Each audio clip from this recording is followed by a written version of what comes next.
Hi guys, Ivano here, and today I am going to explain to you how to better use your defensive cooldowns. And I'm going to do so in 5 levels of difficulty, going from absolute PvP beginner to seasoned veteran. Okay, so the first level of difficulty is something that everyone can do, even if they're just starting out with PvP. And that's simply to just use all of your defensive cooldowns. Now that might sound like a bit of a meme, but people forget to use them all the time and it's holding them back because your defensive cooldowns are very impactful and they can mean the difference between you winning or losing the Warzone. But sometimes, especially in the heat of the battle, many players miss that their defensive just came off cooldown, so they forget to use it and die.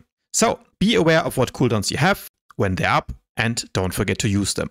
So now that you have gotten better at remembering to use your defensives, now you can work on level 2, using them early enough. Because if your health is already at 1%, it can be too late. Your energy shield is not going to save you, so if you use your defensives too late, you will likely die through those cooldowns anyway. Instead, pop a cooldown rather too early than too late. And if you should be late, sometimes it's better to save your cooldowns for the next fight. Level 3 is about spreading out your defensive cooldowns instead of using them all at once.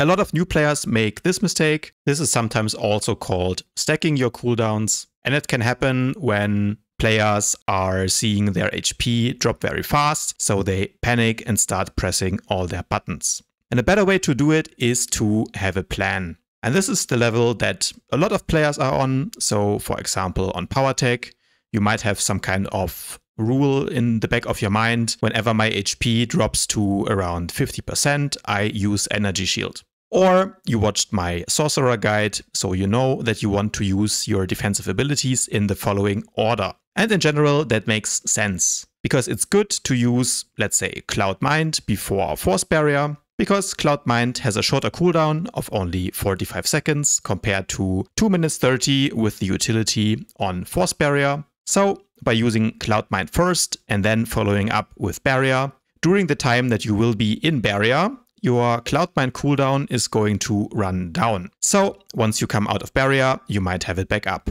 However, having this kind of a fixed plan is also not ideal, because some defensives don't do anything against certain classes. For example, an Assassin's Deflection only works versus white damage and will do nothing if you're being targeted by a Madness Sorcerer. Okay, so now that we know that, level 4 is using your defensive abilities reactively to counter the incoming damage. And this requires that you are a little bit more experienced, as you need to know the classes in the game, as well as the different types of damage in order to do this properly.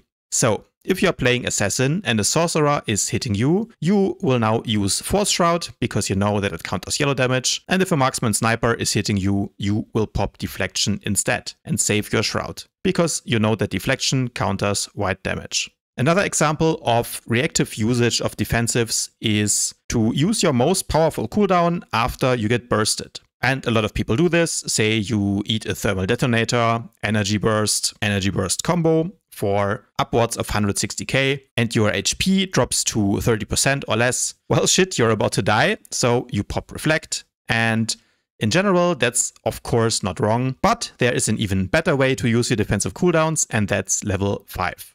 Anticipating and using your defensive cooldowns to preemptively counter your opponents. Think about the situation that we just talked about. Imagine if instead of reacting to the thermal detonator energy burst combo, you would have popped Reflect before you took the 160k damage. Not only would your HP still be at 70%, but the PowerTech would have reflected the damage onto himself, and now his HP would be in the 30% range. And you would have ruined his big burst window. So the best way to use your defensives is to use them depending on what is going to hit you in the next seconds, but before you take the damage. That way you will preserve your HP and you get the maximum value out of each of your cooldowns.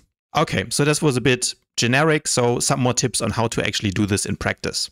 Of course, what you want to avoid is wasting your defensive cooldowns. You don't want to pop them anticipating some big burst, just to find out that you are wrong and the PowerTech was actually going to burst the healer next to you.